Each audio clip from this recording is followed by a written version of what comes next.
তোমাদের লজ্জা লাগে না?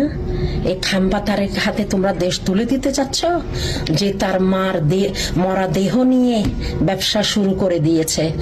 আমরা কি ঘাস খাই? হসপিটালের মধ্যে কি আমরা গরুর ঘাস খাই? হ্যাঁ, ঘোড়ার ঘাস খাই? হ্যাঁ, খালেদা জিয়া তো অনেক আগে মারা গেছে, আমরা বলছি। ওটাকে প্রিজনেশন ইনজেকশন দিয়ে এভাবে মোমের মতন বসায় রাখছিল। কি লাভ হয়েছে? কখন যে মারা গেছে, এই মরা দেহ নিয়ে তোমরা ব্যবসা শুরু করে দিছো। এটা গুনাহ হবে না? এটা গুনাহ হবে না? তোমরা গুনার কাজ করো নাই?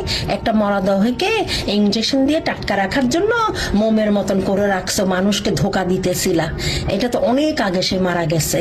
এখন তো ইনজেকশন বাইর হইছে, এখন তো মাটির ভিতরেও দিতে হয় না। এখানে যাদের পয়সা আছে ওরা ডুমের ভিতরে রেখে ইনজেকশন দিয়ে একদম জিন্দা লাশ মনে করবে কি সে শুয়ে আছে, পোকাও ধরবে না, পচবে না, বাস্ট হবে না। কিন্তু এখন ওরা কি করছে, খালেদা জিয়ার মৃত্যুটা ওরা বাস করতে হয়েছে, কারণ এটা আর কতদিন এভাবে ওপেনলি ইনজেকশন দিয়ে রাখা হবে? এটা বাস্ট হয়ে আতরে বুতরে ছড়িয়ে পড়তো। ওকে, এই মরা দেহ নিয়েও তোমরা ব্যবসা করতেছো? ছি ছি ছি ছি ছি ছি, কোন জগতে তোমরা থাকো? এই খাম্বাকে আনছে কি বাংলাদেশে? এই খাম্বা কি দেশ চালাইতে পারবে? খাম্বার মাথা সব গোবর ভরা। যে তার মার লাশকে কোনো ইয়ে করতে পারে না, সিকিউরিটি দিতে পারে না, মার লাশ নিয়ে খেলে। মার লাশ নিয়ে খেলে, সে কি জনগণকে চালাইতে পারবে? দেশ চালাইতে পারবে? সে তো গরু, সে তো হাম্বা হাম্বা খাম্বা খাম্বা।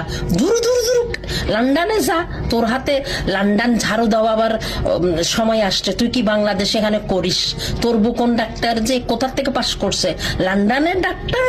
খাম্বা তারেক, এই খাম্বা তারেক তোর মাকে নিয়েও শেষ পর্যন্ত তুই ব্যবসা করছিস।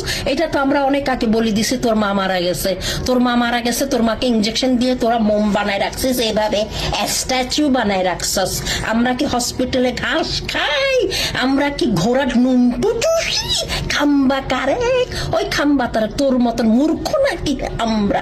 সুদের ফুত, দূর দূর দূর, তোর মার লাশ নিয়েও তুই খেলিস। দূর দূর দূর দূর দূর, তোরেও মোম বানায় রাখি দিব আমরা।